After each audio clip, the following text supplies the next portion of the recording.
주의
함께 우리의 마음을 쏟으시면서 한번 고백하겠습니다.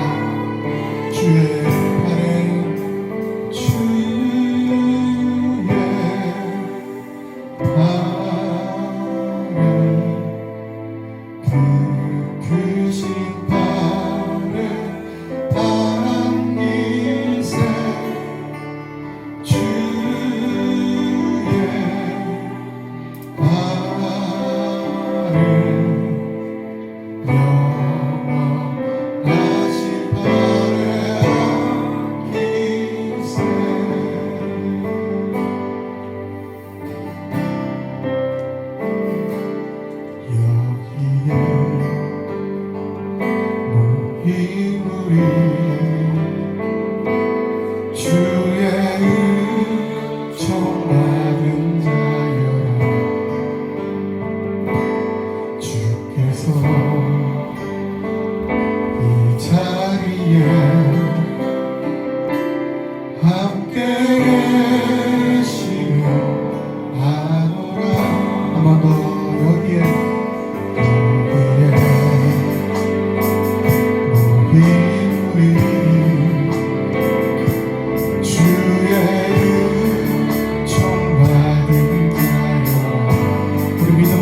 베드로 전서와 베드로 후서의 별명이 있다면 고난의 서신이라고 이야기할 수가 있습니다. 고난을 앞두고 있는 성도들에게 그 고난을 잘 준비하기 위해서 쓰여진 책이 베드로 전서와 베드로 후서입니다. 오늘 원래는 우리가 베드로전서 1장 13절 말씀부터 살펴봐야 되는데 5월달이 가정의 달이잖아요. 그래서 오늘 본문인 3장 말씀을 조금 먼저 살펴보도록 하겠습니다. 이미 첫 시간에도 말씀을 드렸습니다만 베드로전서 3장의 주제가 있다면 고난의 축복에 대해서 이야기하고 있습니다. 특별히 오늘 본문은 이 시대에 살고 있는 그리스도인들이, 고난의 시대에 살고 있는 그리스도인들이 어떻게 가정생활을 해야 되는지 거기에 대해서 말씀해 주고 있어요.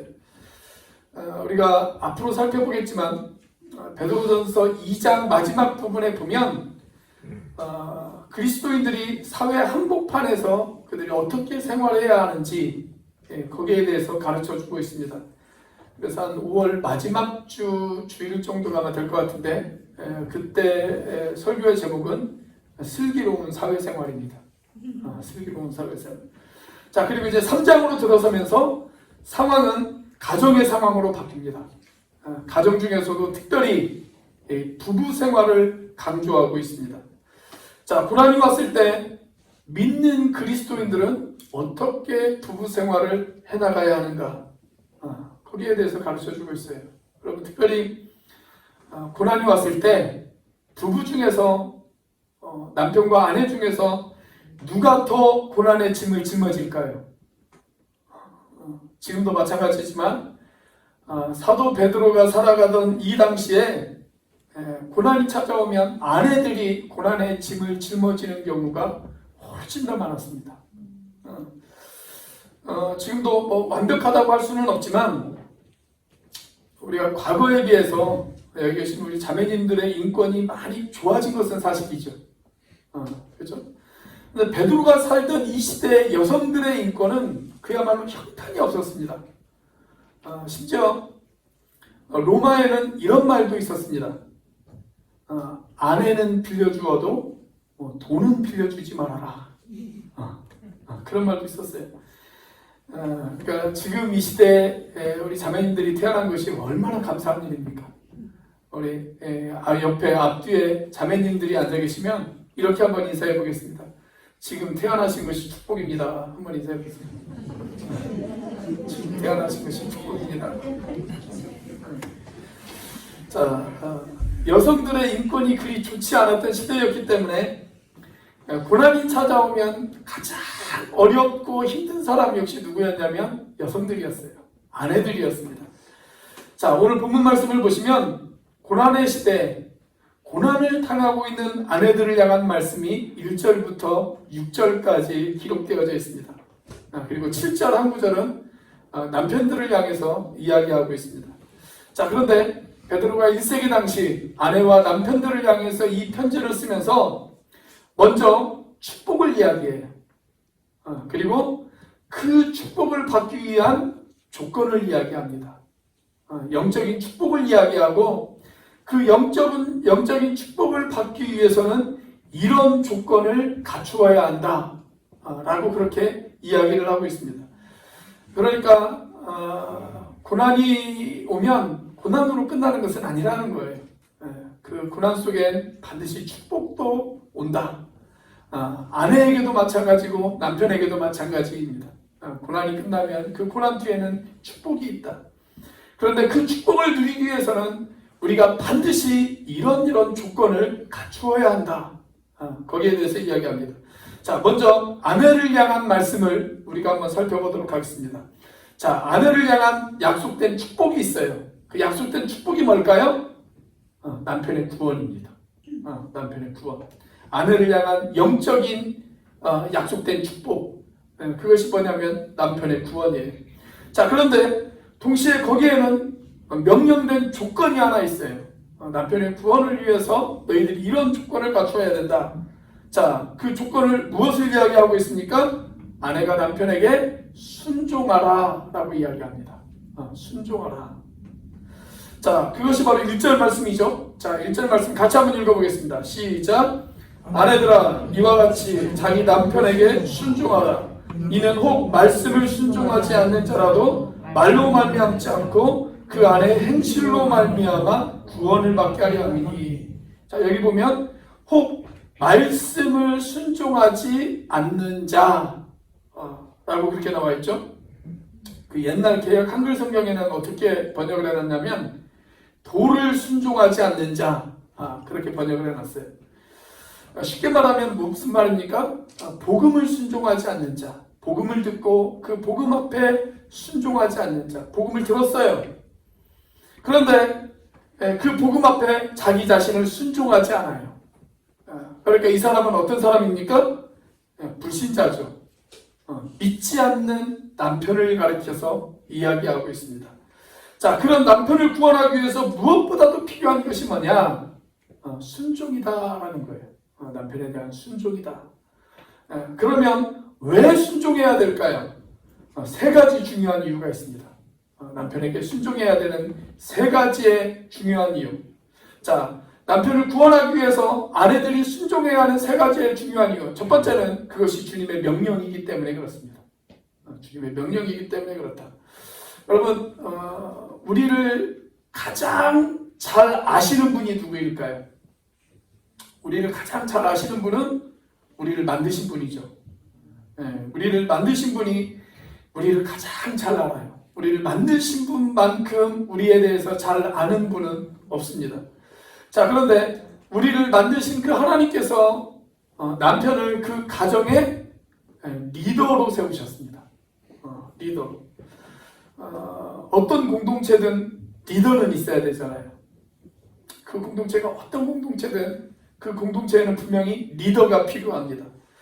물론 예외적이고 특수한 경우에 아내에게 리더십이 있기도 하지만 일반적으로 그 가정의 리더십을 하나님께서는 누구에게 주셨냐면 남편에게 주셨어요. 남편에게. 이런 말을 하면 우리 자매님들 가운데 이렇게 반문하시는 분들이 혹 계실지 모르겠습니다.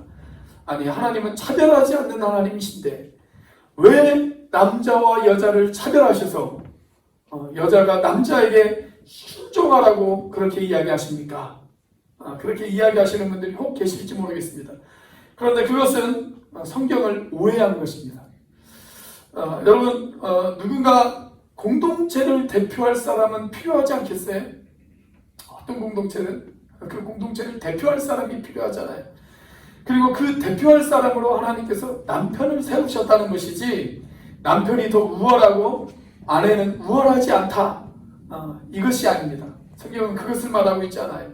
성경은 남편과 아내를 향해서 동시에 명령할 때 항상 뭐라고 명령하냐면 피차에 서로 복종하라. 그렇게 이야기하고 있습니다. 자, 우리 에베소서 5장 21절 말씀 같이 한번 읽어보겠습니다. 시작. 그리스도를 경외함으로 피차 복종하라. 성경은 일반적으로 아내에게만 복종을 명령하고 있지는 않아요. 남편과 아내가 서로가 서로에게 피차 복종할 것을 성경은 강조하고 있습니다.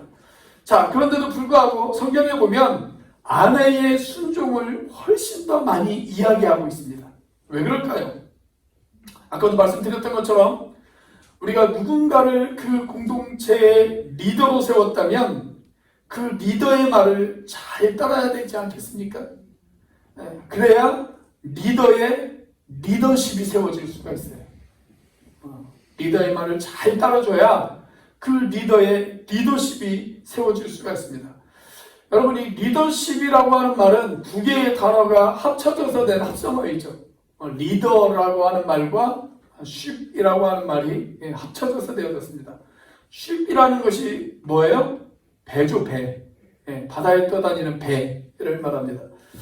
여러분, 공동체가 그 리더의 리더십을 인정하지 않으면 어떻게 될까요? 배가 산으로 갑니다. 배가 결국 좌초되고 물에 잠길 수밖에 없습니다. 우리 가정도 마찬가지예요. 가정이라고 하는 배가 행복이라고 하는 목적지까지 안전하게 도착하기 위해서 반드시 필요한 것이 있는데 그것이 뭐냐면 리더의 리더십을 인정해 주는 것입니다. 물론 가정의 특수한 상황에 따라 남편이 리더가 되어질 수도 있고 때로는 아내가 리더가 되어질 수도 있어요. 성경이 기록하던 이 시대에는 주로 남편들이 그 리더의 역할을 감당을 했습니다. 근데 중요한 것은 뭐예요? 리더의 리더십을 인정해 주는 것입니다. 인정해 주는 것. 그렇지 않으면 공동체가 함께 갈 수가 없어요.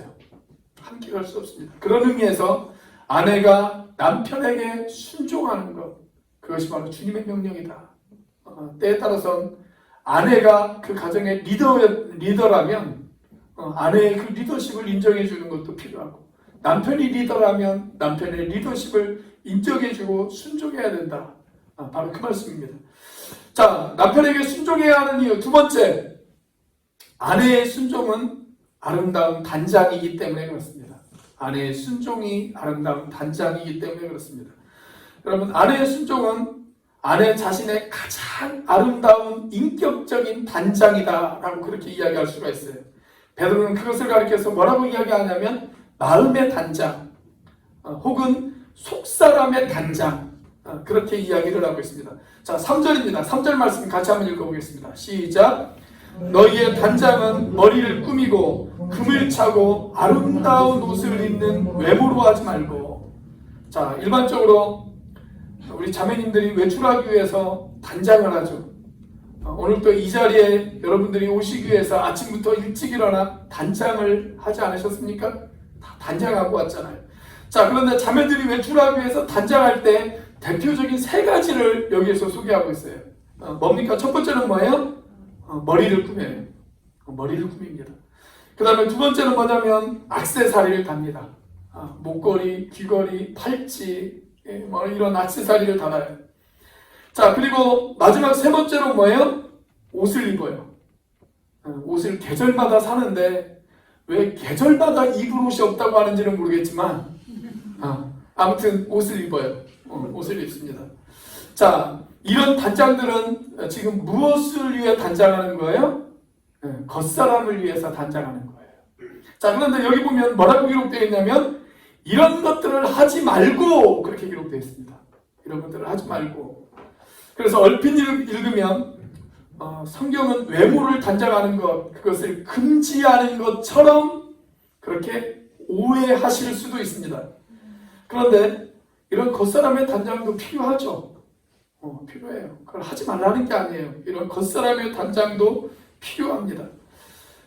우리가 헬라어 원문으로 이 말씀을 보면 그리고, 우리가 사용하는 그리고라고 하는 말 있죠. 그 말에 해당하는 말이 헬라어로는 카이라고 하는 말인데 이 문장 속에 두 번이 사용되어졌어요. 그래서 이 말을 좀 더 정확하게 번역을 하면 이렇게 번역을 할 수가 있습니다. 너희의 단장은 머리를 꾸미고 금을 차고 아름다운 옷을 입는 외모로만 하지 말고, 그렇게 번역할 수 있어요. 외모로만 하지 말고. 그러니까 단장하지 말라는 이야기가 아니에요. 단장이 필요합니다. 이런 겉사람의 단장도 필요합니다. 여러분, 재밌는 것은 뭐냐면 이 단장이라고 하는 말에서 어떤 말이 나왔냐면 화장이라고 하는 말이 나왔습니다. 화장. 우리가 화장이라고 하는 말을 영어로 뭐라고 이야기를 하냐면 cosmetics라고 이야기를 합니다. cosmetics. 이게 화장이라고 하는 말이에요. 근데 이 화장이라고 하는 단어가 어디에서 나왔냐면 헬라어 코스모스에서 나왔습니다. 저기 들에 피어 있는 코스모스가 아니고요. 이 코스모스의 뜻은 어떤 뜻을 가지고 있냐면 질서라는 뜻을 가지고 있어요. 여러분, 이 우주의 질서가 얼마나 기가 막힙니까? 서로 부딪히지 않고 얼마나 기가 막히게 이 우주의 질서가 잡혀 있습니까? 바로 그 말이에요. 질서. 그러니까 여러분, 화장이 뭐예요? 화장이? 화장은 얼굴의 질서를 잡는 것이 화장입니다. 옆에 있는 자매님들 한번 보면서 한번 인사해 볼까요? 얼굴의 질서가 참 잘 잡히셨네요. 한번 인사해 보겠습니다. 얼굴의 질서가 참 잘 잡히셨네요. 화장은 어디까지만 하면 되냐면 얼굴의 질서가 잡힐 정도만 화장을 하시면 돼요. 그 이상을 하면 어떻게 될까요? 그건 화장이 아니고 변장입니다. 변장. 변장이 심해지면 남편들이 속이 타서 화장합니다. 자, 그런데 이런 겉사람을 화장하는 것보다 훨씬 중요한 화장이 있다는 거예요. 그게 무슨 화장이에요? 바로 속사람의 화장, 마음의 화장을 이야기합니다. 자, 그것이 4절 말씀입니다. 4절 말씀 같이 한번 읽어보겠습니다. 시작. 오직 마음에 숨은 사람을 온유하고 안전한 심령에 썩지 아니할 것으로 하라. 이는 하나님 앞에 갇힌 것입니다. 자, 여기 보면 마음에 숨은 사람을 그렇게 기록되어 있어요. 마음에 숨은 사람을, 마음에 숨어있는 또 다른 사람이 있다. 숨어있는 마음의 사람이 있다. 즉 속사람을 말하는 것이죠. 속사람, 마음의 사람, 우리의 인격, 속사람을 가리켜서 지금 이야기하고 있는 것입니다. 자, 우리의 인격을 무엇으로 화장하라고요? 두 가지를 강조하고 있죠. 하나는 뭐예요? 온유이고 또 하나는 뭐냐면 안정한 심령입니다. 온유는 뭐냐면 온유는 부드러운 것이죠. 부드러워야 돼요. 또 하나는 뭐냐면 안정한 심령. 안정이라는 것은 뭐냐면 조용하고 정숙한 것, 그것을 의미합니다. 그러니까 우리 자매님들이 겉사람을 화장하기 위해서 좋은 화장품을 사용하잖아요. SK2, 설화수, 헤라, 뭐 이런 좋은 화장품을 사용한다면 속사람을 화장하는 가장 좋은 화장품은 뭐라고요? 온유함과 정숙함. 형제들이 가장 싫어하는 자매가 누구냐? 온유하지 못한 자매, 정숙하지 못한 자매. 왜냐하면 온유하고 정숙한 사람만이 순종할 수 있기 때문에 그렇습니다. 이런 것들로 우리의 속사람을 잘 단장해야 된다. 그래야 남편의 구원을 이룰 수 있다. 지금 그 이야기를 하고 있습니다. 자, 남편에게 순종해야 되는 세 번째 이유. 아내의 순종은 남편의 구원의 동기가 되어지기 때문에 그렇습니다. 남편 구원의 동기가 되어지기 때문에. 자, 성경이 왜 아내의 순종을 그렇게도 강조하느냐? 그 최종 이유는 뭐예요? 남편의 구원을 위해서입니다. 남편의 구원을 위해서. 그리고 믿는 남편이라면 그 남편이 더욱더 믿음의 사람으로 세워지게 하기 위해서 그렇게 아내의 순종을 강조하고 있습니다. 여러분, 안 믿는 남편을 둔 그 자매들의 가장 큰 기도 제목이 뭐예요? 그리고 가장 부담스러워하는 기도 제목이 뭡니까? 남편 구원이죠. 남편 구원. 그것이 가장 큰 기도 제목이고 가장 간절한 기도 제목이란 말이죠. 그 일을 이루기 위해서 내 속사람을 단정하고 남편을 위해서 기도하는 일이 필요하다라는 것이죠. 그런 성경은 그런 대표적인 한 자매를 우리에게 소개시켜주고 있습니다. 그게 누구냐면 사라입니다. 사라. 자, 6절 말씀입니다. 6절 같이 한번 읽어보겠습니다. 시작. 사라가 아브라함을 주라 칭하여 순종한 것 같이 너희는 선을 행하고 아무 두려운 일에도 놀라지 아니하면 그의 딸이 된 것이니라. 자, 그러니까 믿는 자매들이 가장 본을 삼아야 될 그런 모범이 되어지는 중요한 모델, 그게 누구냐면 바로 사라를 이야기하고 있습니다. 믿음의 어머니 사라를 이야기하고 있어요. 자, 그런데 여기 사라를 설명하면서 뭐라고 이야기를 하냐면 사라가 자기 남편 아브라함을 어떻게 불렀어요? 주님이라고 불렀습니다. 주님이다 그렇게 불렀어요. 우리가 가진 성경에는 그냥 주 이렇게 기록이 되어 있지만 영어 성경을 보면 우리의 믿음의 대상인 주님, 그 예수님과 구분하기 위해서 대문자 L자를 사용하지 않고 소문자 L자를 사용했습니다. 그러니까 한마디로 말하면 작은 주님이라는 얘기예요. 작은 주님. 사랑하는 자매 여러분, 남편들을 어떻게 대하셔야 됩니까? 작은 주님을 대하듯 대하셔야 됩니다. 작은 주님을 대하듯. 그렇게 대하셔야 돼요. 그런 모범을 보인 사람이 누구냐면 바로 사라다라는 것입니다. 남편을 주인으로 섬겼어요. 남편을 주인으로 섬기면 아내는 자동적으로 뭐가 됩니까? 주인의 아내가 되어지는 것이죠. 그런데 남편을 노예처럼 취급하면 뭐가 돼요? 노예의 아내가 되어지는 것입니다. 여러분, 사라의 원래 이름이 뭐예요? 사레죠. 사레. 사레의 뜻이 뭐예요? 높으신 어머니, 즉 공주, 여왕, 이런 뜻을 가지고 있어요. 그런데 여러분, 여왕이 되는 법은 아주 간단합니다. 어떻게 하면 여왕이 되어질 수 있을까요? 남편을 왕처럼 섬기면 됩니다. 그럼 자동적으로 여왕이 되어집니다. 사라는 정말 그 이름처럼 남편을 왕처럼 섬겼습니다. 그래서 여왕이 되었습니다. 남편을 왕처럼 섬겨야 하는 가장 중요한 이유, 남편이 예뻐서가 아니에요. 그 남편의 구원을 위해서 그래요. 남편의 구원을 위해서. 그런데 정말 아이러니한 것은 뭐냐면, 우리가 가까운 사람일수록 여러분 말이 통합니까 안 통합니까? 가까운 사람일수록 말이 안 통해요. 그렇죠? 그래서 여러분 가까운 사람일수록 말로 설득을 할 수 있어요, 없어요? 가까운 사람일수록 말로 설득하기가 어려워요. 말로 사람을 감동하기가 어렵고, 가까운 사람일수록 말로 전도하기가 상당히 어렵습니다.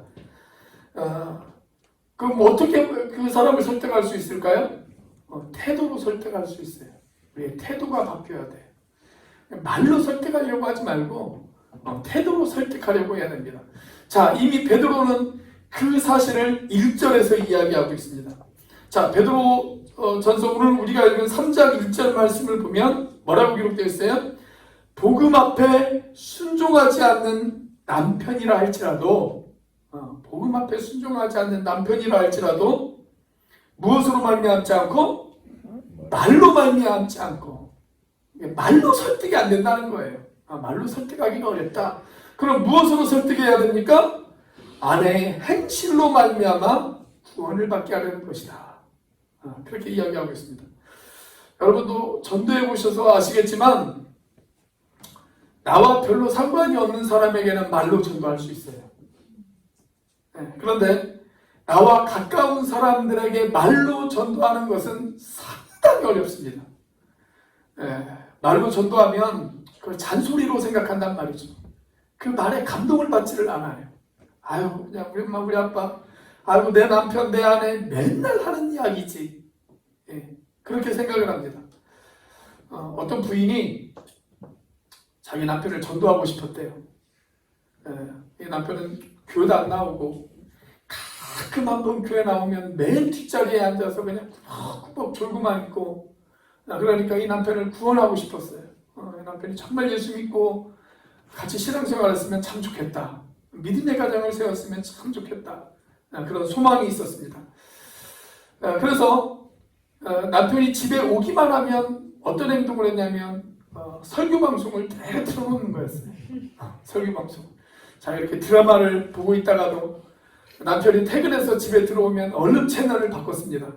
설교 방송으로 채널을 바꿔가지고 볼륨을 높여놨어요. 이 남편이 어떻게 되어졌을까요? 이 남편이 아예 집에 들어오지 않았답니다. 그러니까 가까운 사람에게 말은 그렇게 큰 효과가 나타나지 않아요. 뭐가 중요할까요? 변화된 태도가 중요합니다. 변화된 태도. 그러니까 가까운 사람들, 그게 내 가족일 수도 있어요. 또 직장에서 같이 일하는 내 동료일 수도 있습니다. 여러분, 우리 주변에 그런 사람이 있다면, 예수 안 믿는 사람이 있다면, 내 가족 중에, 내 직장의 동료 중에 예수 안 믿는 사람들이 있다면, 믿는 우리는 어떻게 해야 될까요? 태도에 더 각별하게 신경을 쓰셔야 됩니다. 각별하게. 제가 지난주에 믿지 않는 어떤 분하고 같이 식사를 했어요. 믿지 않는 사람이니까 제가 뭐 그분을 형제라고 부를 필요가 없죠. 믿지 않는 분하고 식사를 했어요. 근데 그분이 하는 말이 뭐라고 이야기를 하냐면, 목사님, 같이 일하는 분이 계시는데, 목사님, 믿는 사람이 그러면 되겠습니까? 그러시더라고요. 믿는 사람이 그러면 되겠습니까? 여러분, 내가 정말 예수님의 제자이고 나를 통해서 복음을 전해야 된다는 사명을 나에게 주셨다라고 그렇게 확실히 믿으신다면 여러분 변화된 태도를 보이실 필요가 있습니다. 믿지 않는 남편, 믿지 않는 아내, 믿지 않는 가족들, 믿지 않는 주변의 이웃들에게 변화된 태도를 보일 필요가 있어요. 내 태도에 따라서 복음을 전할 수도 있고 복음을 전하지 못할 수도 있단 말이죠. 자, 그래서 가까운 사람일수록 그렇게 태도에 신경 써야 된다. 그것 때문에 아내가 순종하라. 그렇게 이야기하고 있는 것입니다. 자, 이렇게 아내에 대한 말씀에 이어서 드디어 7절 말씀에 보면 이제 남편에 대한 말씀도 나옵니다. 이 남편에 대해서도 약속된 축복이 있어요. 그리고 그 축복을 받기 위한 조건이 따라요. 영적인 약속된 축복이 있고 그 축복을 누리기 위한 조건이 있습니다. 자, 일단 축복이 뭐냐면 한마디로 말하면 그것은 막힘없는 기도 생활입니다. 막힘없는 기도 생활. 그런데 그런 축복을 받기 위해서는 두 가지의 조건이 필요하다라고 이야기하고 있습니다. 자, 우리 7절 말씀 같이 한번 읽어보겠습니다. 시작. 남편들아, 이와 같이 지식을 따라 너희 아내와 동거하고 그를 더 연약한 그릇이요 또 생명의 은혜를 함께 이어받을 자로 하라. 귀히 여기라. 이는 너희 기도가 막히지 아니하게 하려 함이라. 자, 여기 두 가지 조건이 나오죠. 첫 번째 조건은 뭐예요? 동거하라 라는 것이고, 두 번째 조건은 귀히 여기라. 귀히 여기라. 그렇게 기록되어 있습니다. 이 자리에 앉아 계시는 형제님들 가운데 기도가 응답받는 놀라운 축복을 경험하고 싶으시다면 아내와 동거하시고 아내를 귀히 여기시기를 바랍니다. 자, 막힘없는 기도 생활을 위한 남편의 조건 첫 번째, 남편은 아내와 동거해야 합니다. 동거해야 된다. 7절 말씀해 보니까 아내와 동거하라 그렇게 기록이 되어져 있죠. 그럼 뭐 부부가 동거하는 것이 당연하지 동거하지 않는 부부도 있습니까? 그렇게 이야기하시는 분들이 계실지 모르겠어요. 여러분 이게 무슨 말일까요? 이 동거라고 하는 말은 진짜 같이 살아라 이 말입니다. 진짜 같이 살아라. 몸은 집에 있어요. 한 집에서 같이 밥 먹고 함께 살기는 해요. 그런데 마음이 따로 있고 정신이 따로 있으면 그건 함께 사는 게 아니죠. 한 공간에 있기는 하지만 마음 따로 정신 따로 있으면 그건 함께 동거하는 것이 아닙니다. 그냥 월급 가져다 주고 잠만 잔다고 해서 그게 동거가 아니라는 거예요. 그건 하숙집이에요. 하숙집. 제가 그제 저희 자매하고 함께 식사를 하려고 식당을 한번 방문을 한 적이 있습니다. 근데 저희가 들어가기 전부터 저희 옆에 테이블에 어떤 부부가 앉아 있더라고요. 근데 이 부부가 남편은 계속 스마트폰만 바라보고 있어요. 그리고 아내는 허공만 물끄러미 쳐다보고 있어요. 참 이상한 부부도 다 있다. 음식이 나오기 한 10분까지 계속 그러고 단 한마디도 말을 주고받지는 않더라고요. 참 이상한 부부도 다 있다. 그렇게 생각을 했습니다. 근데 음식이 나오는데 이 부부가 갑자기 기도를 해요. 믿는 사람이에요. 기도를 해요. 기도를 안 했으면 차라리 제가 별로 마음에 상처를 안 받았을 건데 갑자기 기도를 하더라고요. 그런데 기도를 마치고 또 밥을 먹는데 되게 한마디도 안 해요. 두 분이 뭐 서로 싸웠을 수도 있겠죠. 부부싸움 할 수도 있겠죠. 그런데 여러분 만약에 평생을 그렇게 산다고 한번 생각을 해보십시오. 평생을. 그건 부부가 동거하는 삶이 아닙니다. 아내와 정말 삶을 나누고 시간을 나누고 마음을 나누는 것, 그것이 뭐냐면 그게 진짜 동거하는 것입니다. 진짜 동거하는 것. 자, 그런데 그렇게 아내와 동거하려면 필요한 것이 있어요. 그게 뭐냐면 지식을 따라 그렇게 기록되어 있습니다. 지식을 따라. 한마디로 말하면 아내를 알아야 된다라는 거예요. 아내를 알아야 된다. 아내가 무엇 때문에 기뻐하고 무엇 때문에 슬퍼하는지, 무엇 때문에 힘들어하는지, 무엇 때문에 고통스러워하는지 그 아내를 좀 알아라 라는 거예요. 네 아내를 좀 알아. 그 이야기입니다. 그 이야기. 그렇게 아내를 지식을 따라 알고 마음으로 동거하고 시간으로 동거하는 것, 그것이 진짜 동거하는 것입니다. 자, 그렇게 하면 기도가 막히지 않아요. 그런데 아내와 남편 사이에 장벽이 생기면 어떻게 되어질까요? 기도가 힘들고 신앙생활에 활력이 없고 결국 기도에 응답을 받지 못합니다. 그래서 아내를 알아라. 아내를 알고 아내와 동거해라. 그렇게 성경은 우리에게 이야기하고 있습니다. 자, 막힘없는 기도 생활을 위한 두 번째 남편의 조건 뭡니까? 아내를 귀히 여기라. 귀히 여기라. 자, 7절 말씀해 보니까 귀히 여기라 라고 말씀하고 있어요. 그런데 여기에서 말하는 이 귀라고 하는 말이 원문에 보면 어떤 뜻을 가지고 있냐면 보석같이 여기라, 그런 뜻을 가지고 있습니다. 보석같이 여기라. 그러니까 아내를 어떻게 여겨야 되냐면 보석같이 여기라 라는 말씀이에요. 그런데 이 단어가 이미 베드로전서 1장에도 한번 등장을 합니다. 우리가 다음 주에 살펴볼 말씀인데요. 베드로전서 1장 19절 말씀 우리 같이 한번 읽어보겠습니다. 시작. 오직 흠없고 점없는 어린 양 같은 그리스도의 보배로운 피로 된 것이니라. 자, 여기 등장하는 보배라고 하는 말이 아내를 귀히 여기라 했을 때 귀히라고 하는 말과 같은 단어예요. 같은 단어. 여러분, 예수 그리스도의 그 보배로운 피 얼마나 귀합니까? 그 보혈 때문에 우리의 죄가 용서를 받았고 그 보혈 때문에 우리가 구원함을 받았잖아요. 자, 그런데 남편들이 아내를 어떻게 여겨야 되냐면 그리스도의 그 보배로운 피처럼 그렇게 여겨라 라는 것입니다.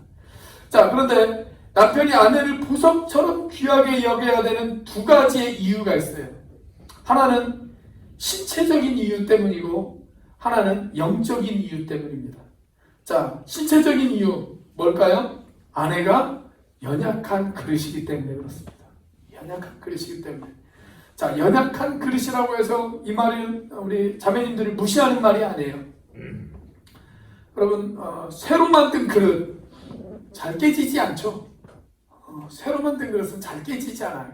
떨어뜨려도 찌그러지면 찌그러졌지 잘 깨지지는 않습니다.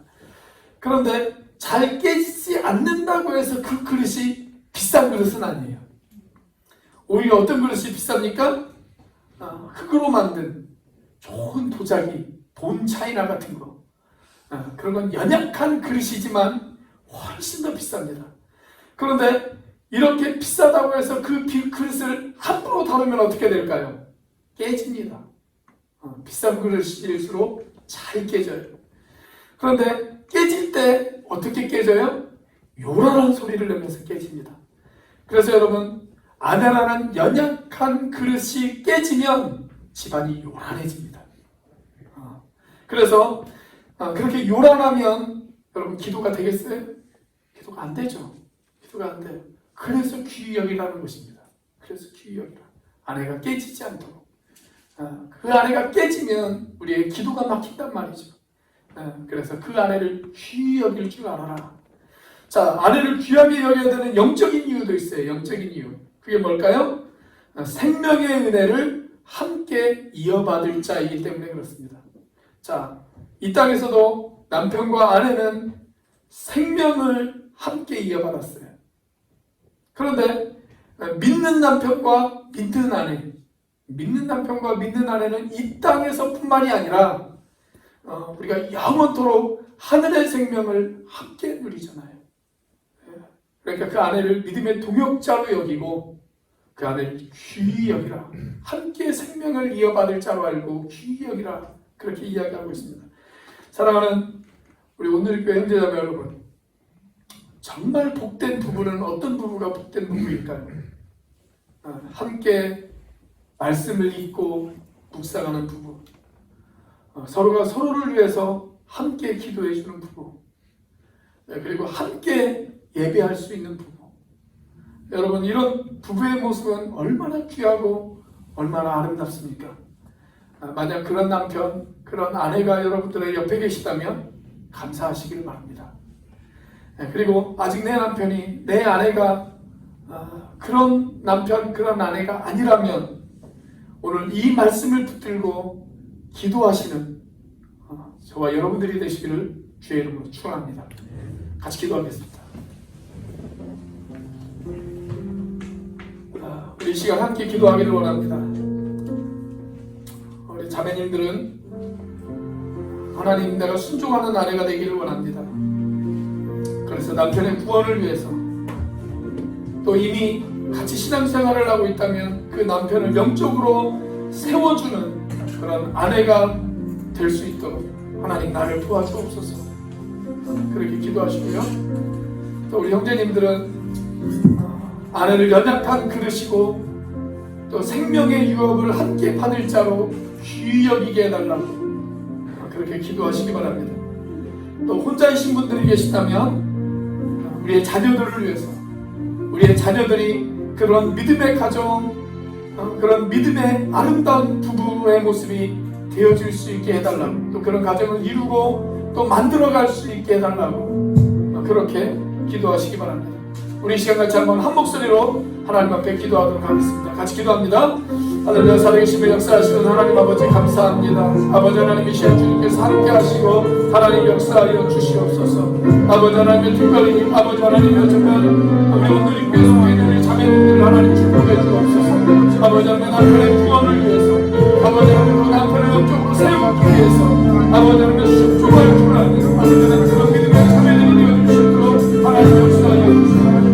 하나님, 아버지 하나님, 형제님들은 아버지 마저를 귀히 여기고 아버지 신령의 영광을 같이 나누자고 아버지 우리 여기시도록 하나님 역사하여 주시옵소서. 아버지 하나님, 역사의 친구들이 있다면 아버지 하나님, 같이 축복하여 주시고 아버지 하나님, 우리들의 자녀들이 아버지 하나님, 그런 가족으로 갈 수 있도록 하나님 역사하여 주시고 인도하여 주시옵소서. 하나님 축복해 주시고 하나님 행복한 가정, 아버지 그런 가정이 이루어 건강한 주의를 만들어갈 수 있는 하나님 주님의 역사하여 주시옵소서.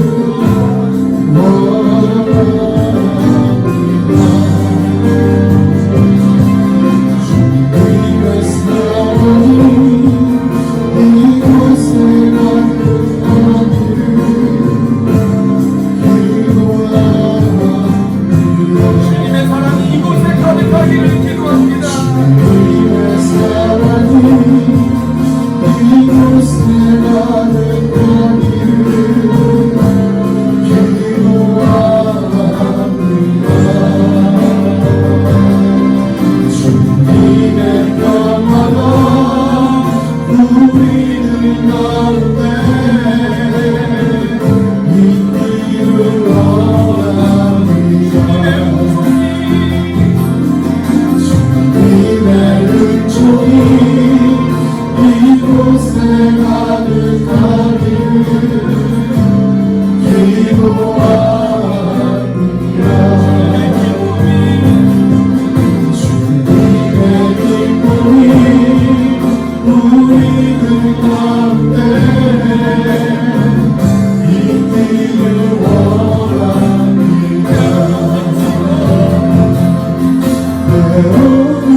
사랑하리라.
하나님 주신 말씀을 가슴에 새깁니다.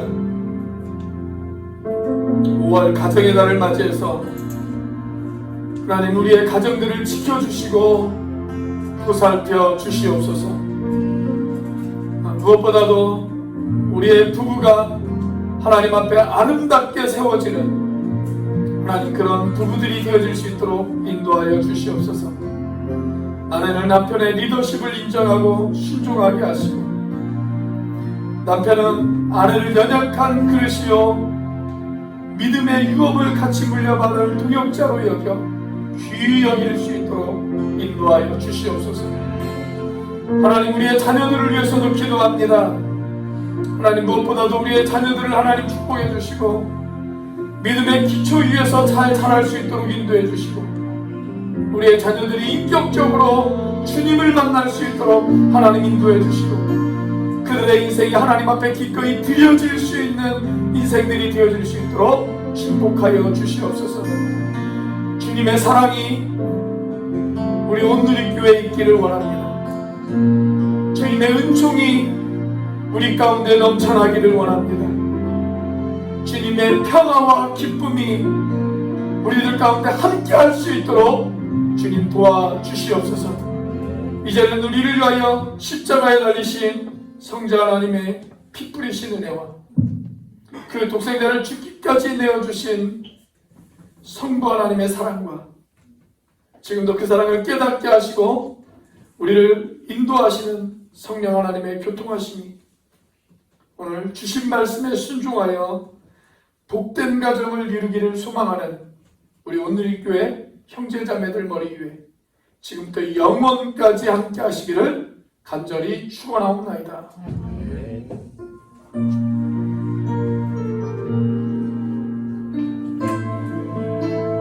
주